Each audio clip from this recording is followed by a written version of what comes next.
now Shira and Andrea are about to get ready and get into the show. Nice. So do they have like all the links and stuff that they need? Yeah, they're ready. All I have to do is bring them in. I decided to use a waiting room model because I figured it would be smart. So I'm going to bring them in now. Nice. All right. Cool. Hi, Andrea. Hey. Oh, she's probably connecting to the audio. Hi, Shira. You're doing great. It's good to see you. Yeah, how's everybody doing before we begin? Could we do just a little intro of who we all are, just so that people know? I'll start. I'm Jerison. I am a Providence native. Been a part of Providence Haven for a couple of months now. Really enjoying seeing people grow, seeing people change, and I'm really excited for what we're about to do next. Hey there, I'm Alec. I've always been fascinated by the idea of Providence Haven since I first heard about it. Jerison told me about it on a bus the first time we met. Yeah, I'm glad to be a part of it now. I'm glad with where we are right now, and that's really it. Take it away, Andrea or Shira. I'll go. Hi, my name is Andrea Gonzalez. I am someone who is interested in social work and psychology, and I've been a part of Providence Haven for a little bit. I'm mostly interested in their leadership skills as well as their way to introduce the communities to new ways of being together. Beautiful. And Shira? Shira? Shira, can you hear us? Doesn't seem like she can hear us. Hey, yeah. Shira, I'm gonna text you. If you could. She didn't connect to the audio because I can see like her mouth moving. That's what I'm thinking. Bottom. That's something. That's something. So confused. Bottom left. Audio. Okay, Shira, this is for you. Put me in speaker mode. This is for Shira.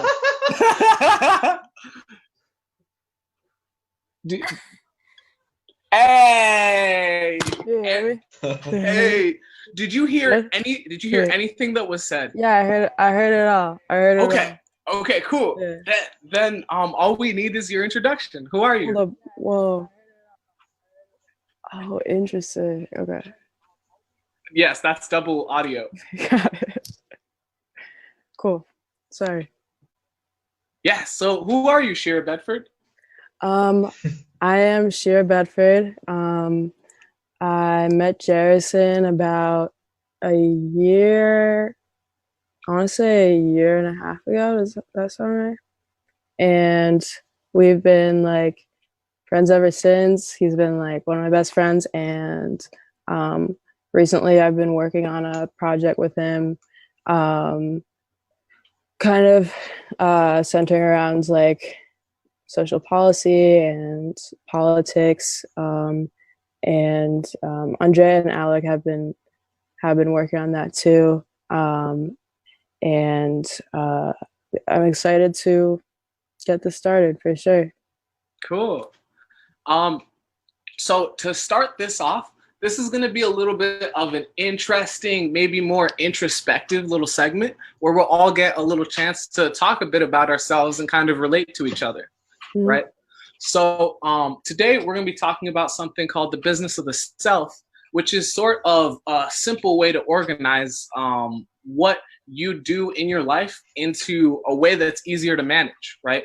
It's a concept from something called Thumoslang, which is like a way to help make yourself a more structured person and more focused on your goals, right? So there are 5 departments in the business of the self, and they're really simple. You can think of the word hardcore without all the letters, right? So H stands for health, R stands for relations, D stands for dreams, C for career, and R for retirement. And they are basically the facets of life that we end up spending most of our time on. We'll go out to go to the gym, or we'll go to build a relation or a relationship with someone, or we'll spend time working on our personal dream, or we'll go and spend time to make money so that we can continue our other things. Or we'll think about what and how our actions are preparing ourselves for our retirement, right? So today specifically, we are focusing on our dreams departments and our career departments, and basically opening up to let each of the other people know a little bit about what we want to do in our lives to make money, what we want to do in our lives that would fulfill us. And if you guys are down for the sound of that, I'll start off so that you get a good idea of what I mean. How does that sound? Awesome. Cool.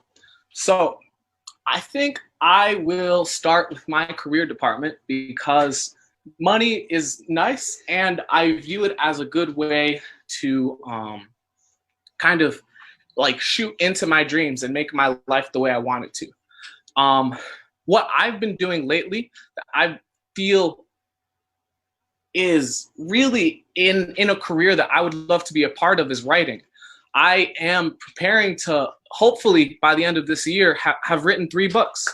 And I'm hopeful that those books will help me make money and help other people find ways to fulfill themselves.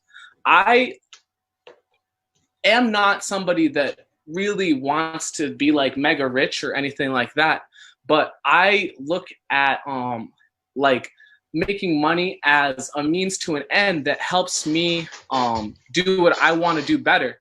It's sort of my leverage point into my dreams. So another way that I hope to one day make money is to be a resource for people, specifically on the level of their ideals. I want to help people understand themselves better and create a more beautiful and impactful future for themselves that lets them see their true potential and that lets them dream about being much more than they might have ever thought they would be. So I would say that's how I'm trying currently to make money. And then in my dreams, what I really dream for, what I think would fulfill me the most at the end of my life,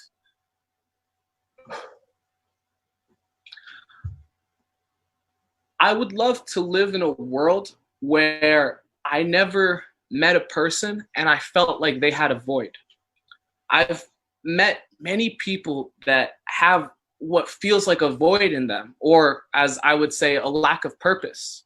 They work for the sake of work. They go to school for the sake of going to school. They live their life for other people.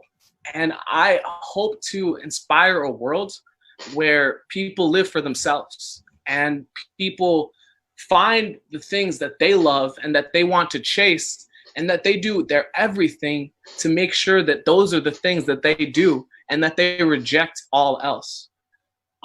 So for me, my biggest dream would be a world where no child was ever told be realistic again. I just hate the idea of that. I hate the idea of having a child express to you their one true desire and then having their parent, their guardian, their most treasured being tell them that that will never happen and that they need to find something else, because otherwise they're never going to be viewed as a good person or a strong standard in life. Or rather a person of high status in life, because I feel like, at least in my family, in my existence with my family, I've noticed that they care more about how they can talk about me than about how I am telling them I feel. So they want to be able to say, my son is an engineer, my son is a writer. All these beautiful sounding titles are the only thing they care about, when what I want them to care about is what I'm writing about, is what I'm trying to do, not the title that they can use to show off their son. So that's a little bit about my career and a little bit about my dreams. Who wants to go next? Well, I sat up in my chair, and then the Zoom call, the one that they can see on the live stream anyway, switched to me, so I might as well. So, when it comes to health, overall, that's not an issue for me. At times, I'll put it to a Alec, just to not be confusing, we're focusing on the career department and the dreams department. Yeah. Okay. See, what I was trying to do was plug my video that I uploaded to my Instagram account. Oh, do it. Yeah. Okay. So shut up. Okay. So basically, I spent a sleepless night, 2 actually, on this video. It's on my Instagram account. My full name, Alec_Mustafayev. Check it out after this. Anyway, my career and dreams departments rather. So I'd say I have quite a bit of common ground with Jarrison. Money is not necessarily something I want a large amount of. Just something I'd like to be able to use to survive. I really, for the most part, just live off of my needs. Like, I think of my room as a small studio apartment. When I'm in my house, I'm usually here. So when I move out, a studio apartment, assuming I live alone, would be perfect. When it comes to dreams, I'm sure it's no secret to anyone who has heard of me for 2 seconds and anything I'm involved in, that I'm heavily involved in writing, especially in fiction, though I'm branching out a bit with a textbook that I'm writing with Jarrison. When it comes to like my one true desire, it's very similar to Jarrison not wanting anyone to be told to be reasonable, because my whole idea is that realistic. You should be reasonable. Well, you know, same thing, same difference. Anyway, yeah. See, a problem I'm noticing is that I'm gonna sound like a rebellious teenager, which isn't inaccurate, by the way. But one pattern I've noticed is that a lot of people have authority figures in their life, which aren't inherently a bad thing, but they seem to follow them unthinkingly.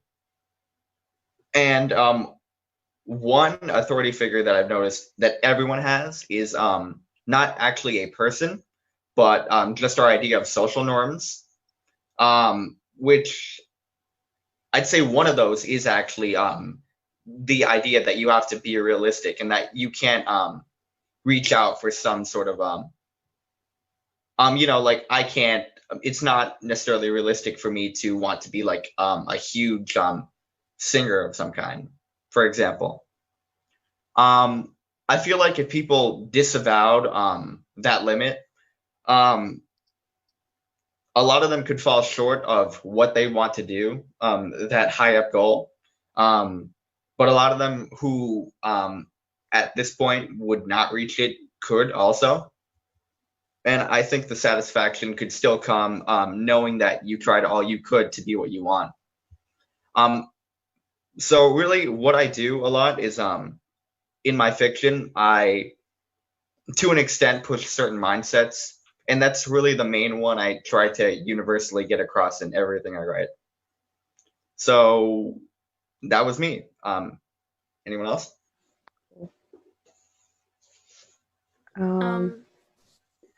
You can go. Go ahead. Oh, you sure? You can go first. Play rock, paper, scissors. It doesn't matter. So we're talking about our career department specifically. Career and dreams department. career and dreams department. I have a question. How are they different? I'm assuming that the career is something that you can make money out of, and the dream can be more expanded. Like, for example, you might have the dream of, I want a world with peace, and that's it. And that might be your dream. But then your career might be, I want to help in food banks, and I want to, like, actually, that, I don't know if that gives you money. I want to, like, be a teacher or something along those lines. I see. Okay, so mm. a lot of times, like, altruistic, like, things do not necessarily match up with profit kind of thing. That makes sense. Certainly. So, for example, for me, I said one of the things that I was interested in terms of a career is being a writer. And another thing that I was interested in terms of a career was being sort of like a life coach or helping people to develop their ideals, right? Mm-hmm. I want to create a facility that can make me money and help people do that, right? That's an example of career. But then in terms of my dreams, I focus on things like how what I'm doing impacts people. Is it moving towards the future that I want? Like this idea of people having strength in themselves and having the ability to like feel so strongly about their internal vision that nobody else, not their parents, not any authority figure in their life, could shake them. That's part of my dreams.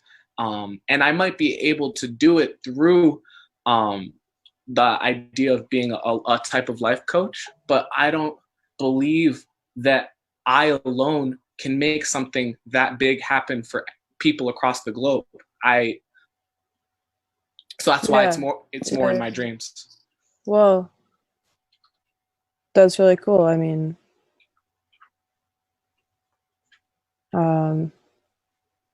and that's why, like, you're gathering people up and you're becoming a leader, and a lot of respect and admiration for that, for sure. Yeah, so thank you. I guess in terms of dreams and careers, for me, I think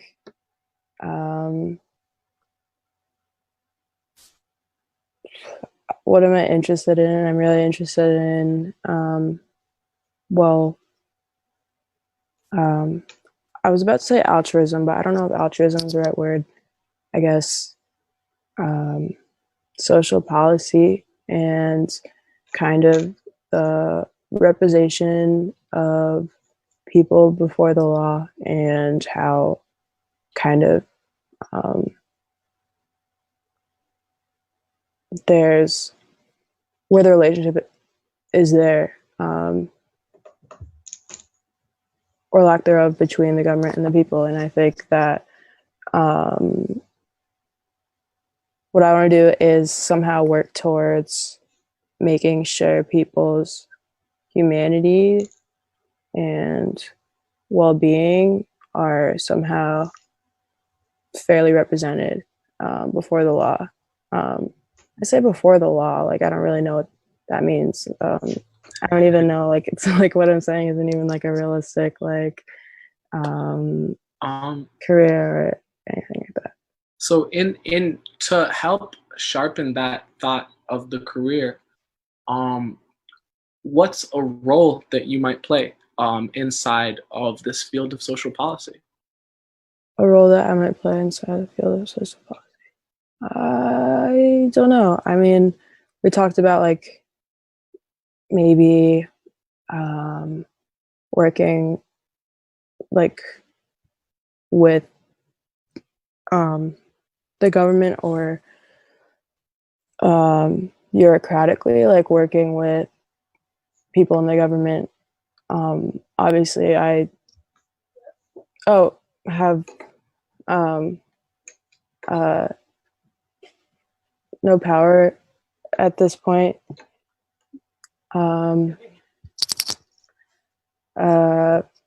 But I think kind of having that experience of learning from professionals and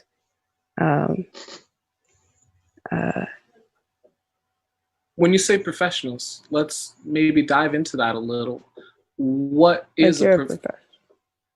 Well, I'm becoming a professional. But the what's a professional role that you could learn from somebody that's already doing the types of activities that you're trying to? Maybe like a representative of an NGO that's working towards like social policy, or someone who is part of the government and working towards restructuring the government or lack thereof. And I also think too, like, it's really interesting to see the correlation with coronavirus, because I think like it's really exposing like capitalism in the government in a way that it hasn't before, and it's like, I guess, downfalls or whatnot. And so like I think there's a time where the government's going to restructure. It's probably going to be soon. So do you know of any of these NGO representatives or government representatives in Providence or the surrounding areas that really strike out to you as like leaders in their field?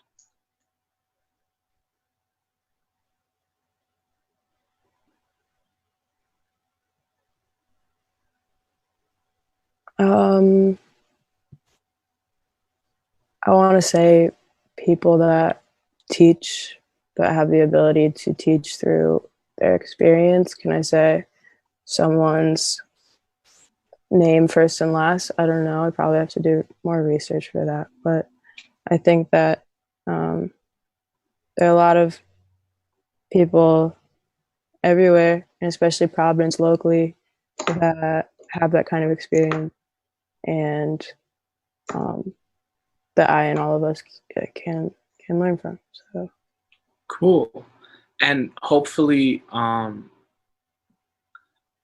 so how do these representatives make money? Is it through the government paying for what they're doing, or do they generally operate as part of nonprofits? What is the structure that usually supports them? I mean, if they're, I don't know, also something that I would have to have done some research for, which I haven't. But if I did, I think I might find that people working within the government are paid by the government. And, I don't know to what extent, but it's their career. So, they make a living off of it. And NGOs also sponsored by the government, I guess. And I guess that goes to show the kind of power that the government has, or the kind of resources that the government has, so that people can work just for them. But I'm not going to act like I know what I'm talking about. No, you definitely are speaking from a place of understanding that that us three wouldn't be able to. So I can tell that you know a little bit about your field, and I do admire that. I want to say, I want to ask, do you wish to one day be one of those representatives, either of the NGO or in the government? I think that's a tough question to answer, because I really respect their job and what they do. At the same time, there are a lot of issues with the government. And so the answer to that is maybe. Cool. I feel like that was a really cool little delve into your career department. So what about your dreams? What do you wish for and aspire to that might not, that is unaffected by the idea of money?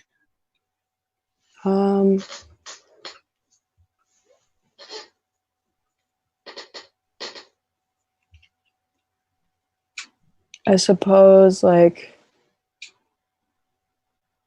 altruistic, like things that are entirely altruistic,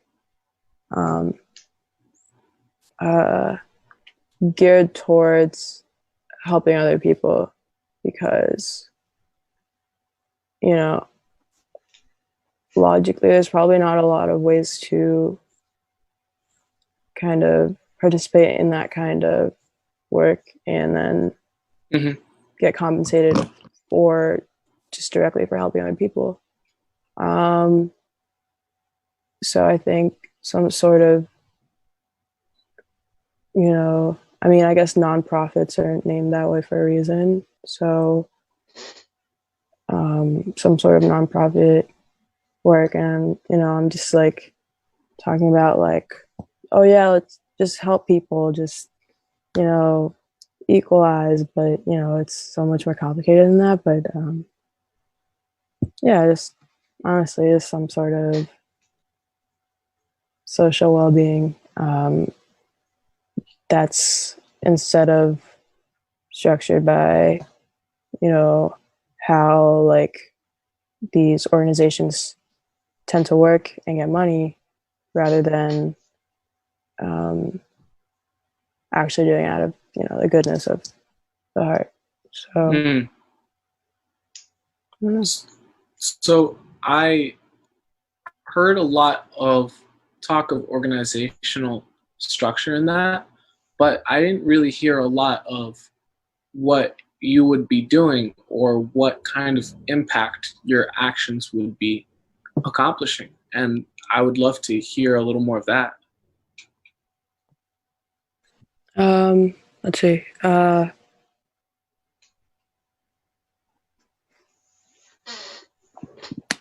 think I really want to answer that question. However, I also want to hear more about the careers and dreams departments of Andre and Alec as well. But I'll try to answer that. So the best of my ability, I think what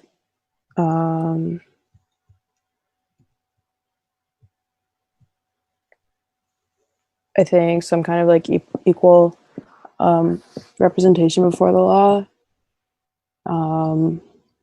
as in like a democracy, but no, this isn't the social impact.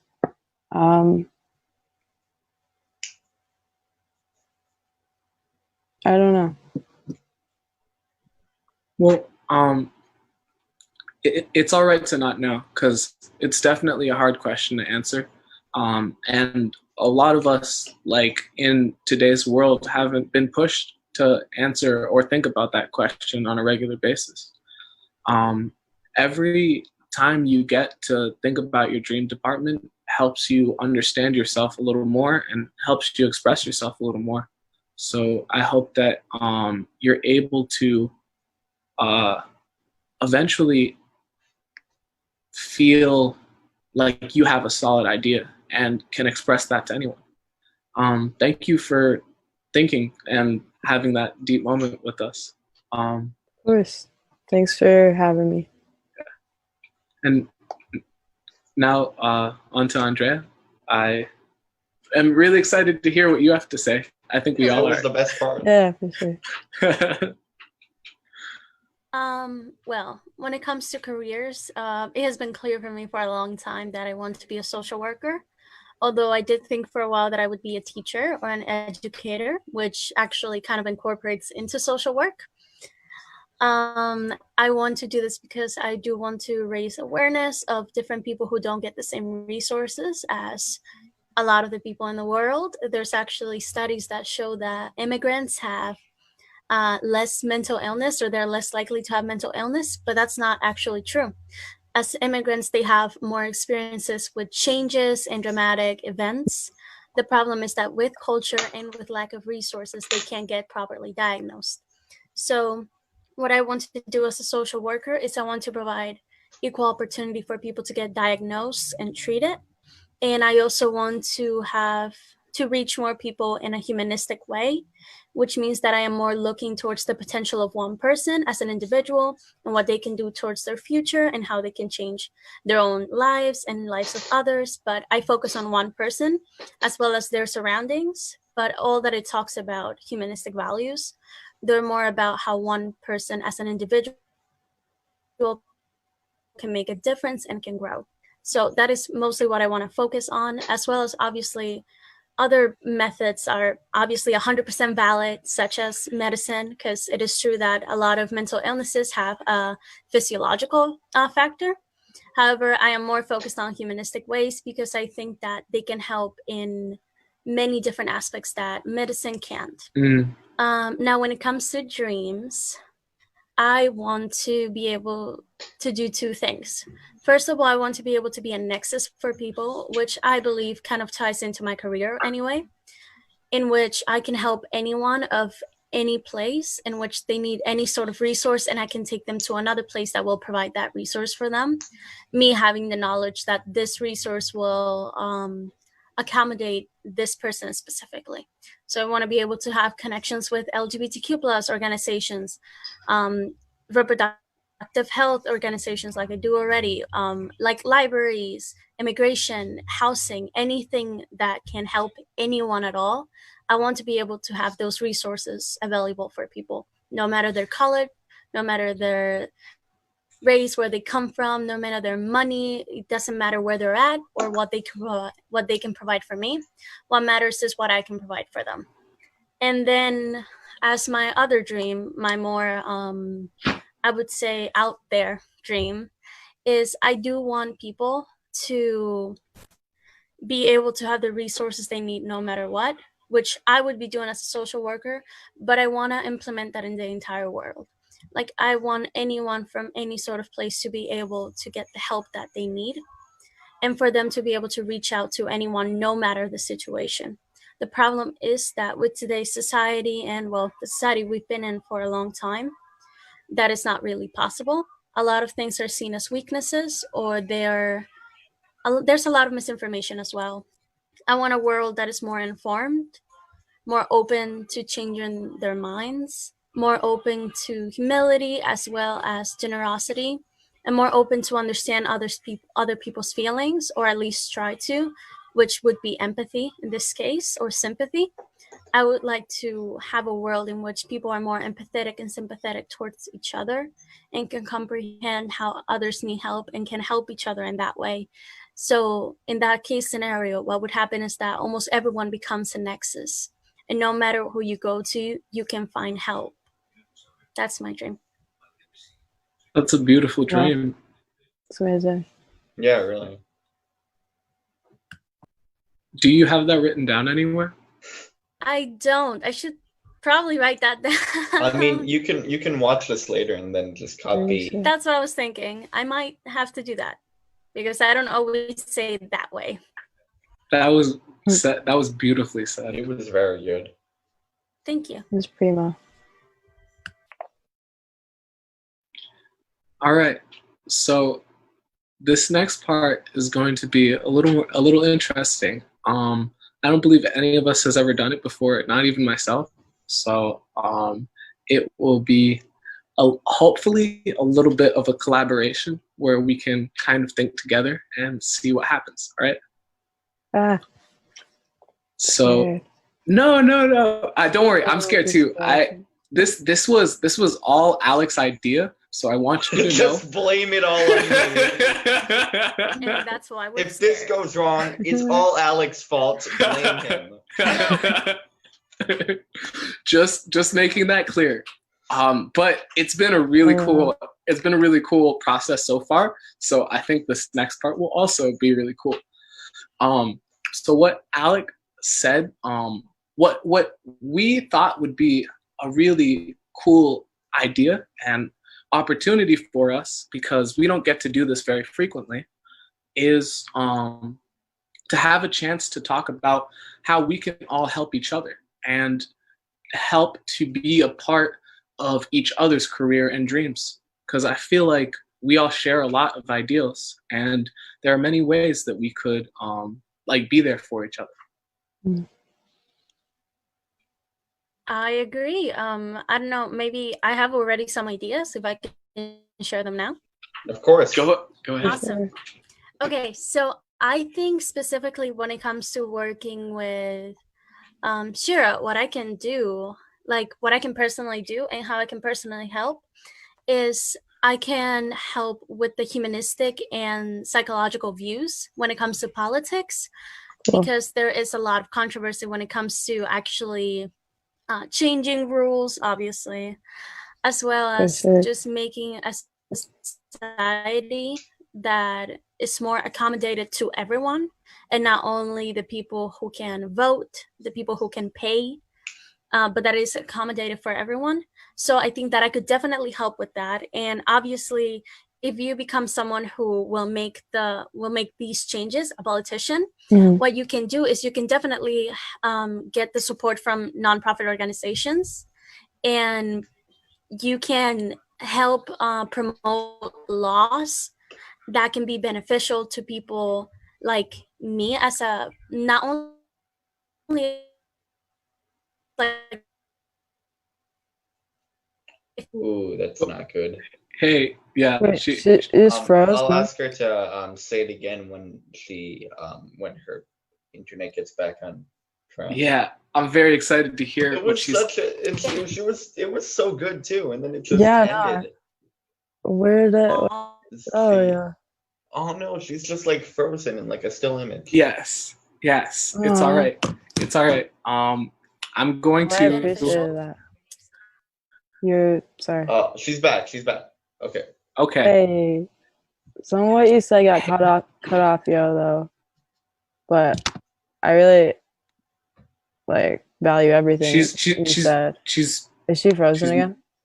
It seems that way. Wait, again? I believe in her so it's much. It's back. Okay. Hello. Yeah. Hey. You're here. This is working so bad. I'm so sorry. No. It's really not, bro. It's perfect. What is the last thing you heard? The last thing I made out was Planned Parenthood through like some glitchy I'm not sure what to call it. Yeah. Sure. What's the last thing you understood? Yes. What's the last thing I understood? Well, you were talking about the ways that you could contribute to social policy, and talking about representation of people, and like making sure everyone, not just those who can pay or can vote, have the capability and power to influence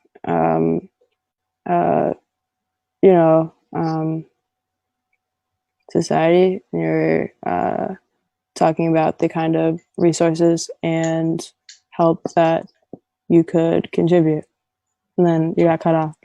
Yes, thank you so much. So the other thing that I was gonna say is that if we're talking about helping right here, right now, I know that you have more knowledge than I do when it comes to politics and policy, as well as changing laws, or even just, I know that you will be more informed than me at some point. Probably you are already, but if you aren't, if we're like there, well, I know that you will be striving for it because it is your career goal. So I know that eventually you're going to have way more knowledge than I am, and you're going to be the person that I reach out for this. So that would be how you could help me, like in soon times. Absolutely. Thank you so much for that. Yeah. when it comes Absolutely. to Alec, I know that Alec as a writer, which I love writing too, but I'm never gonna be a writer because that's not my passion, but I love writing. I know that Alec personally can help me explain a lot of things very clearly due to he has a very exquisite language. I don't know how to put it. I don't know how to put it. Like It's as someone who's a good writer. he can explain things in a way. Yes, as someone who's a really good writer, you know how to explain things and get points across, as well as the true meaning of words, which is something that I just recently got into because of the textbook that you guys are writing. Because I honestly did not know what some words mean, and thanks to me learning about that, I can communicate with people better, and I can communicate with, once I'm a social worker, with my patients better.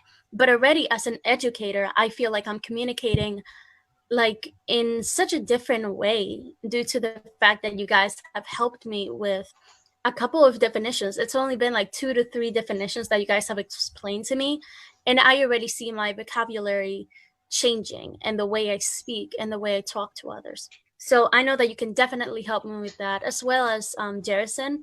And the way I can provide help is, I know that as a writer, you need a lot of motivation, and you are going to search for a lot of inspiration.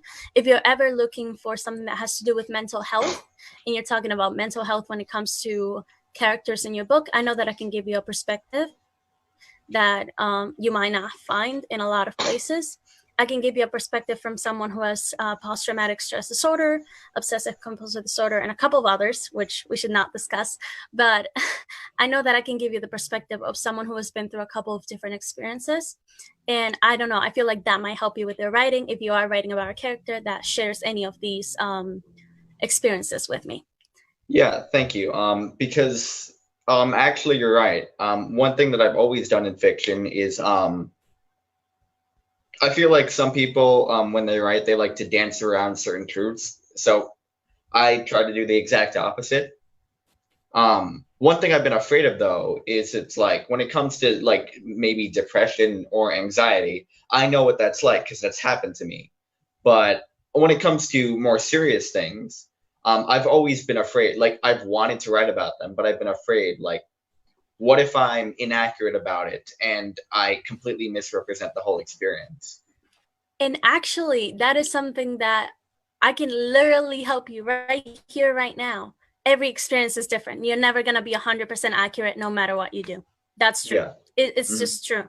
You can share my post-traumatic stress disorder experience, and people with PTSD will be like, that's not how it works. That's not how it works for me. That's so inaccurate. And other people will be like, wow, that's my life story too. So we can definitely talk about those things in the future as well. And I hope that my perspective can help you too. And obviously your language and the way you explain things and write, I hope that it can help me to communicate better, which you already have, so I know it will. Okay.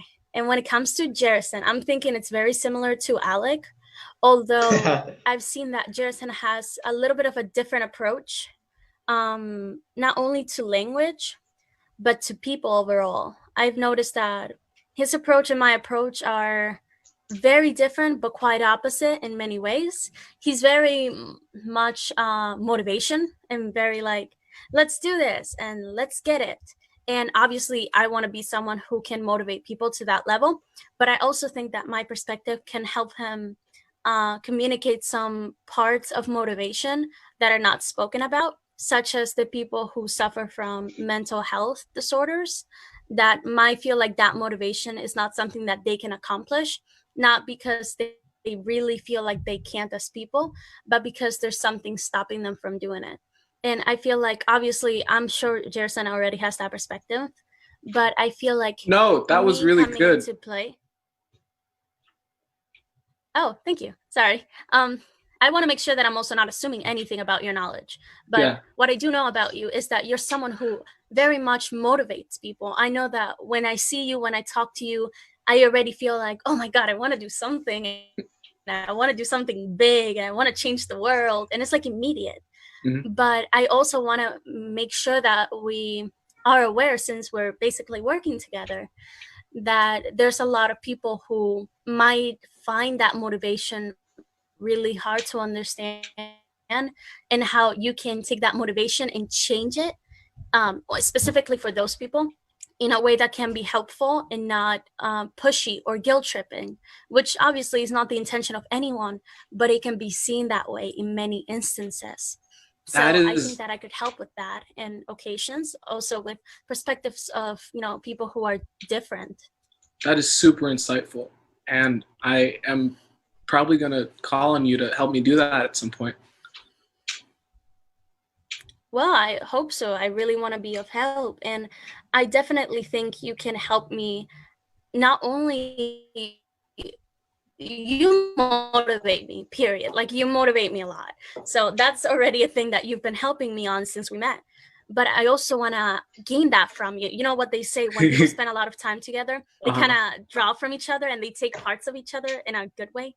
So I want to take some parts of you that are so motivational, and I want to learn from you in that way, because I know that the level of motivation you have, you might not be able to reach everyone because you're one person. But I know that if I learn from you, maybe because of you, I can reach someone too. And you might be able to I'm writing this that down. You don't know about. Oh, okay. Should I slow it down? No. That's awesome. It's on video. Speed. Yeah. Awesome. Oh yeah, I'm sorry. You're right. It's on video. So yeah, what I'm thinking is, thanks to you, like the fact that we know each other, I can try to help someone else, and you're already helping people, and then I'm helping someone else. And just because you're there helping me, we can reach a lot of people together. And I feel like that's the way you can help me, and the other way that I can help you. Those are really beautiful services that we can offer to each other. So one thing that's really cool that you guys might like is there's different kinds of interactions. One is called a service, one is called a relation. There are others, but I'm going to focus on those two. So a service is a deliberate assistance, and when it's when you give to someone, right? You just described a reciprocal service where you could help me by helping me see somebody who's depressed's perspective, and I could help you see how to motivate others. And in that way, we can give love to each other and help each other grow their potential. A relation is something we all share, and we come together because it gives us a mutual. It helps us all in the same way. Like, we come together like this because we see that we can grow together, and that's a relation that we all share, right? And it's not so much a service as much as it's a community. But to respond to you, what you just said, it was really beautiful, like gorgeous, like incredible. I have one other thing I would love to ask of you. It would be a different service, but it was something I thought of just now that would be really helpful. Once I finish, so the first two books that I'm writing right now, the first one is for somebody who hasn't self-actualized, or that is feeling like life, like they feel like they have a void, that they have a lack of purpose. And it's to help them start the process of moving towards their potential, right? And then the next book is all about respect, and it's the one I'm working on with Alec, and it's focused on helping people see how they can work in a community to not interfere with each other and help provide like sanctuary for each other, right? But the third one is going to be focused on the nexus concept. And I would love if, when I'm writing that book, you could give me advice on what you see is true in it and what you see is not true in it, and how, and be like the person that can tell me if what I'm writing is beneficial to you. Yeah, that sounds like something I would definitely love to do. Cool. You guys both seem to have the ideal that you would like a world where everyone is a nexus. Yeah. A little bit, yeah. Yeah. Okay, so we have 11 minutes left of this segment. this might not take the rest. It probably won't take the rest of it, but this is just something that fits into this discussion very well that I wanted to bring up because we mentioned Nick here every now and then. Last night, well, early morning, we talked on the phone, and we talked about this thing which is called the Thumos Walk Challenge.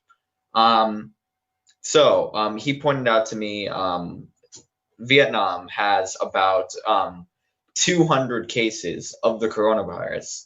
And if you look at a major contributor for why there's such a low number, it's this song that was a trend started by this Vietnamese kid on TikTok. So basically what we're looking to do is replicate that here in the US. So here's the idea we have. So basically, you and some other person, maybe a friend, maybe a stranger you meet online, agree to meet up as soon as quarantine is over, and basically bring two things together. Maybe one of you comes with a coat and the other one comes with a coat hanger. So you make this plan before quarantine, then quarantine ends. I mean, before quarantine ends. Then it finally ends. You come out, one of you has a coat, the other has a coat hanger, and you put that together. Maybe you have a DVD and the other one has a DVD case. Whatever it is that you do, basically what we're looking at is that we're going to find a way, everyone who does it should record it and post it online. And we're looking for a way to have sponsors allow us to basically give credits. So there's something in it for the people who participate in it. And there's also at the same time an incentive for people to stay inside so that the virus doesn't spread any more than it already has. We're trying to get it up from 50% compliance. Is there any thoughts you guys have? Maybe one of you wants to do that with another one of you guys? I had a question about it. Go ahead. So how does it motivate people to stay inside? Andrea, you It froze froze, for and just then 1 second. like you started asking the question, then you froze, and then you finished. Could you repeat the question? Yes. Can you guys hear me properly? It's such a good Yes. place that it froze on just now. Yes. Yes, yeah, we can you hear seem you. to be good. Okay. Okay. How does it motivate people to stay inside? So first of all, there's the not quite financial. Like you get Xbox credits or something. There's an incentive for that. Because the stages of it that you do are filmed. There's that, and then also, rather than just wanting to get out and see people as soon as possible, it's more about giving people something to look forward to. And like the example in Vietnam I used earlier, you could ask, how does a catchy song about washing hands actually get people to do it? Oh yeah, that's a good song if you haven't listened to it. There's also a cumbia of it, a cumbia version of a coronavirus song. It's like it's pretty good. I can't lie. It's really catchy. I've been singing it all this time. I sing it when I wash my hands. It's pretty nice. What's cumbia? You don't know? It's a form I should of know. it's like a style of music, right? Like reggaeton or like rap. It's just a form of music, and normally comes from Colombia, but this one specifically came from Mexico. And it's a song about like, oh, coronavirus, wash your hands. But it's like really catchy. Like people would dance to it. It sounds like pretty a nice. K-pop song almost. No, Yeah. it's like coronavirus. It's like it has rhythm to it, and it's like a specific Spanish rhythm. You'll understand when you hear it.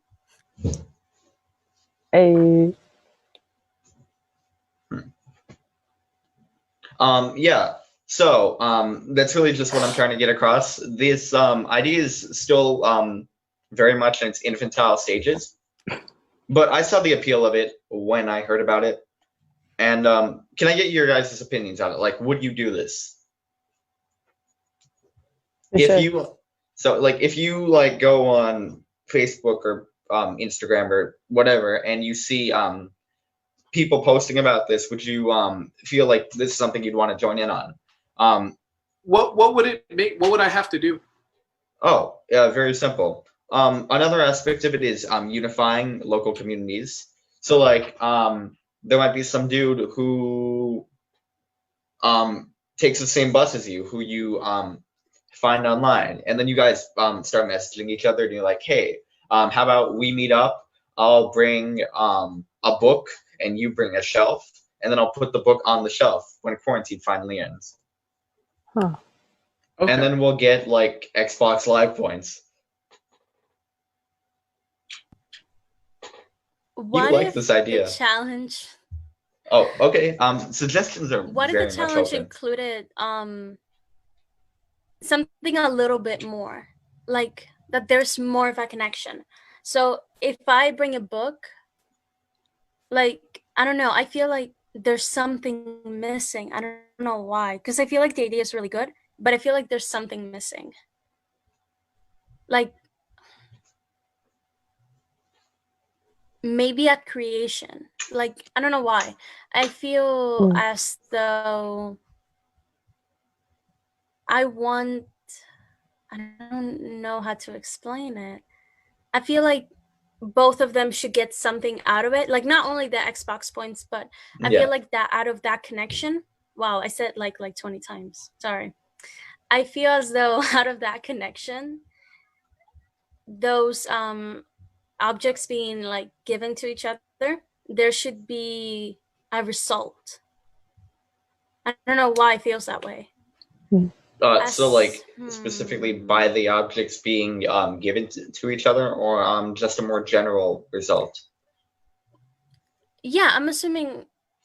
So for example, you bring canvases and I bring paint. Oh, that's and we make nice. a painting together. Or I mean, you bring a book and I bring another book, and then we exchange them and then we read them. Or something like sort of a product coming out of it, for people to come out of with something funny. Because a painting doesn't have to be a beautiful painting. It can just be a painting. Or you bring eyeliner and I bring eyeshadow, and then we make a makeup look. The thing I like about that. Sorry. Or you bring skirts and I bring something, and then we make like outfits together. Something like that. Yeah, the thing I like about that is that actually still works with the idea. I think it's really up to a person's creativity. Yeah. When it comes to online challenges, I don't have much. You clearly seem to have a ton. I hope there's a ton of people like you who participate in it. Yeah, what do you mean, no? I mean, my friend and I are kind of already doing that. We're thinking that I'm gonna bring as soon as quarantine's over, we're thinking of during the quarantine, whenever we have to buy something important, we will also buy something for the other person. Like, I know my friend really likes eyeshadow. I'm gonna get one eyeshadow, and then every week I'm getting something different. Then when the quarantine is over, we're gonna get together and give it to each other, and it's gonna be like so many different things, and we can use them together. So not to interrupt, but I have to interrupt. Go ahead. Yeah, so it sounds like you guys are onto something really cool. And if you wanted to reach out to each other after this, what Alec is doing is really still a part of what we're all trying to do. It's really focused on getting people like more engaged and trying to get our message and our like mission out there to the world. So if you wanted to help him, you would actually help all of us in that time period.